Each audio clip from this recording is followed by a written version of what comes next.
दोस्तों, मैं doctor Varun day एक विशेष विषय को लेकर आपके सामने उपस्थित हूँ। आप सब कुछ पता होगा कि हम व्यावहारिक जीवन में शारीरिक रूप से बहुत काम करते हैं मन की आदेश के द्वारा। मन तब तक आपके लिए सही ढंग से काम कर पाएंगे जब तक आपका मस्तिष्क ठीक हो, और मस्तिष्क ठीक रहने के लिए मस्तिष्क के अंदर में जो असंख्य न्यूरॉन्स है उसे स्वस्थ रहना जरूरी है। दोस्तों, किसी भी कारण में, बीमारी के कारण हो, तनाव के कारण हो, खान पान रहन सहन की कमी के कारण हो, यदि किसी कारण में मस्तिष्क में स्थित असंख्य न्यूरॉन्स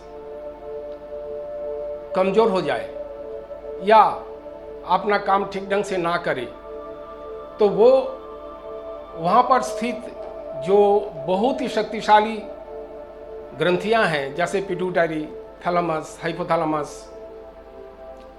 आदि जो ग्रंथियां हैं, वो अपना काम ठीक ढंग से नहीं कर पाएंगे।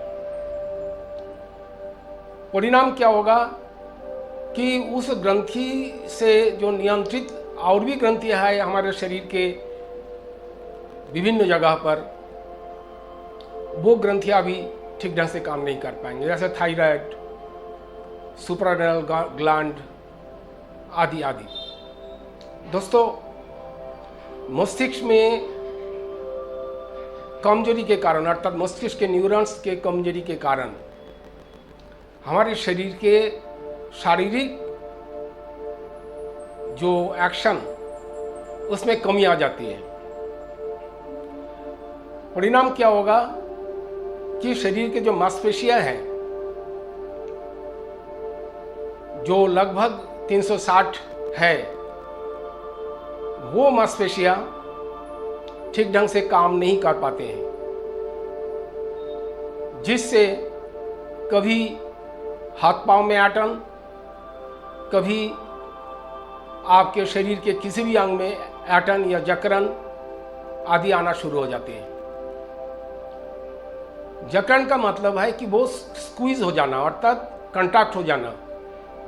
मांसपेशियां काम कैसे करती हैं? वो प्रसारण और संकुचन होते रहते हैं काम करते समय।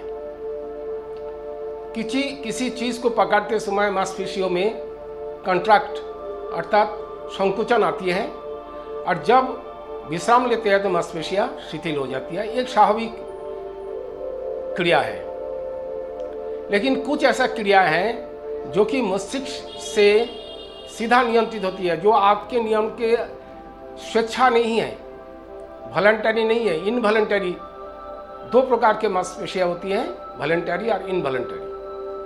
अब मस्तिष्क के जो वो न्यूरॉन्स आदि ठीक ढंग से काम ना करे तो इनवॉलंटरी मांसपेशियां, जो अनैच्छिक मांसपेशी कहते हैं, वो भी गड़बड़ करना शुरू कर देंगे। और उसका परिणाम क्या होगा? आपकी इच्छा के विरुद्ध में जगह जगह पर जकड़न आपको सुनने में आएगा, या आप भी खुद भी महसूस करते होंगे कि कभी आपके पिंडली में संकुचन आ गया, ऐंठन आ गया, कभी आपके जंघा में, कभी आपके पीठ में, रीढ़ के अगल बगल में, कभी गर्दन में, कभी आपके जो यंत्र आदि है मांसपेशी आमाशय में, या कभी कभी फेफड़े के अंदर आदि। और यदि किसी कारण में बहुत लंबे समय के बाद यदि हृदय के मांसपेशियों में इस प्रकार के ऐंठन या जकड़न आना शुरू हो जाए, तो वो हो गया आपके लाइफ थ्रेटिंग, मृत्यु को आवाहन देने वाली, आमंत्रण देने वाली स्थिति। अब यह जो स्थिति है, इस स्थिति से बचने के लिए हम स्वाभाविक रूप में क्या करते हैं? जो आम आदमी है उसे यह सलाह दी जाती है कि आप कामकाज करते रहिए, रोज सुबह उठ के घूमने के लिए निकले। निरंतर बैठकर काम करने वाले के बीच में इस प्रकार के मांसपेशियों की जो ऐंठन आदि आना शुरू हो जाते हैं। ये तो स्वाभाविक है कि आप क्रिया अर्थात शारीरिक कामकाज सही ढंग से करते रहें। लेकिन ऐसा बहुत है, जैसे बुजुर्ग, उन लोग की इतना शारीरिक क्रिया नहीं कर पाते हैं, उनको क्या करना चाहिए? देखिए, जितना काम खुद कर सके वो तो करे, लेकिन उसके लिए हमें औषधि का सहारा ले सकते हैं। एलोपैथी ट्रीटमेंट में डॉक्टर के पास जाएंगे, doctor vitamin B, calcium, vitamin D आदि इस प्रकार के दवाइयाँ दे देते हैं। लेकिन होम्योपैथी में इसका बहुत ही चमत्कारिक एक दवाई है जिसका नाम है क्यूप्रम मेटालिकम। दोस्तों, ये जो दवाई है ये मेटालिक जो तत्व है उस तत्व से लाया हुआ है जिसका नाम है तामा। तामा अर्थात कॉपर। कॉपर से ये दवाई बनाया गया है। आपको जानकारी होंगे कि कॉपर जो है हमारे शरीर के अंदर में नर्वस सिस्टम को नियंत्रित करने में जरूरत पड़ता है। तो यहाँ पर वो जो बीमारी मैं आपको बताया हूँ, ये नर्वस सिस्टम से रिलेटेड बीमारी है, मस्तिष्क से। अब ये जो दवाई है क्यूप्रम मेटालिकम, इसका लक्षण क्या है? लक्षण यह है कि हमारे शरीर में जो लकवा आदि मार जाते हैं, एपिलेप्सी आदि होते हैं, मिर्गी रोग जिसे कहते हैं, शरीर के मांसपेशियों में ठीक ढंग से कामकाज ना होना आदि विभिन्न प्रकार के मांसपेशियों की शिथिलता इस दवाई का लक्षण है। अब मैं शुरू से सिर से लेकर पांव तक के बारे में बताऊं। जैसे आँखों में थकान, आईलिड्स अर्थात पलक ठीक ढंग से ना झपकना, होठों में पैरालिसिस स्थिति हो जाना, ठीक ढंग से बात ना कर पाना, गर्दन के पीछे अकड़न आ जाना, सिर में भारीपन, सिर के पीछे वाले हिस्से में दबाव आदि जो लक्षण है ये देखने को मिलता है। दोस्तों, इसके अतिरिक्त फेफड़े में यदि इस प्रकार का प्रभाव आ जाए तो खांसी आदि होने के साथ साथ उसमें बलगम बाहर ना निकल पाना, क्योंकि जब आप छाती में जब बलगम जमा हो जाते हैं तो बलगम जब तक बाहर ना निकले तब तक प्रकृति जो इरिटेशन पैदा करते हैं वो खांसी है। तो खांसी होने से लोग समझते हैं कि ये बीमार हो गया है, लेकिन ये प्रकृति का एक प्रभाव है कि वो खांसी से फेफड़े के अंदर में स्थित जो बलगम है वो बाहर निकाल आते हैं, इसीलिए वो खांसी होते रहते हैं। लेकिन जब इस प्रकार के ऐंटन आ जाए आपके अर्थात रोगी के फेफड़े के अंदर, तो वो खांसी होने के बाद भी बलगम बाहर नहीं निकलता। इसके बाद आपके आमाशय में हम खाना खाते हैं, खाना लगभग 2-2.5 घंटे आमाशय के अंदर में रह जाते हैं। वहाँ पर विभिन्न प्रकार के रासायनिक प्रक्रिया के बाद वो धीरे धीरे नीचे की ओर जाते हैं, डियोडोनम होके छोटी हाथ बड़ी हाथ होके नीचे निकाल जाते हैं, जिसे हम पेरिस्टाल्टिक वेव कहते हैं। दोस्तों, यदि इस प्रकार के मस्तिष्क में न्यूरॉन्स में कमी रहे तो न्यूरॉन्स अर्थात मस्तिष्क से वो आदेश नहीं दे पाते हैं कि आप खाना पचाकर और बाकी अवशेष जो है वो धीरे धीरे नीचे ले जाए, अर्थात पेरिस्टाल्टिक वेव को बंद हो जाता है। परिणाम क्या होगा? वो जहाँ का तहाँ पड़े रहते हैं, जहाँ खाना खाएंगे वहीं पड़ा रहेगा।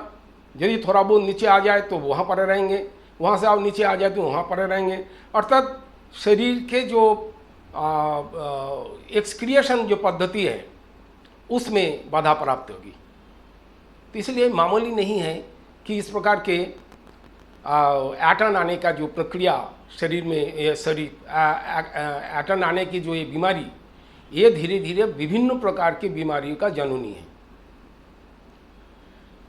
इस प्रकार बड़ी आंत में आ जाए तो कब्ज आदि का शिकार हो जाएंगे, जैसे ज़्यादा उम्र में होते हैं। दोस्तों, 50 के ऊपर लोगों के अंदर में इस प्रकार के ऐंठन आने की जो प्रक्रिया या ऐंठन आने की जो बीमारी अक्सर देखने को मिलता है।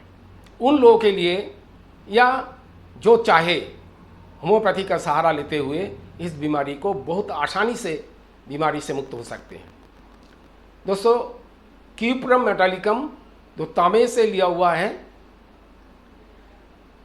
वो जो दवाई है उस दवाई के मदर टिंचर या आपके 6CH या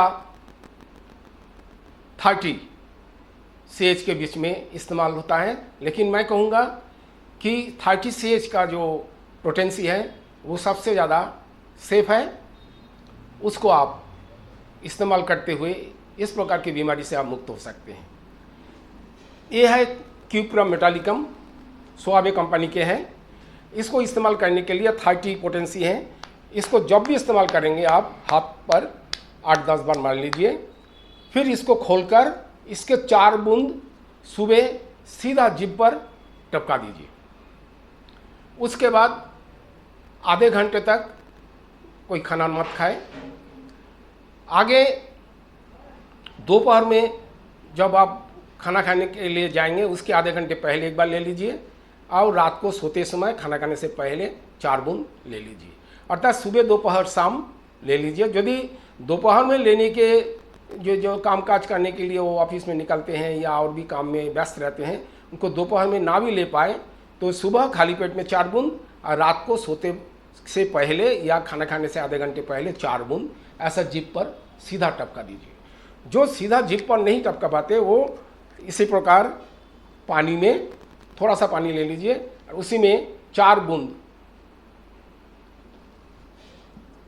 डालकर और पी जाए। दोस्तों, ये बहुत ही सेफ दवाई है, कोई किसी प्रकार का पार्श्व प्रभाव नहीं है। अब जो भी व्यक्ति इस प्रकार के परेशानी से ग्रस्त है वो इस दवाई का सहारा लेते हुए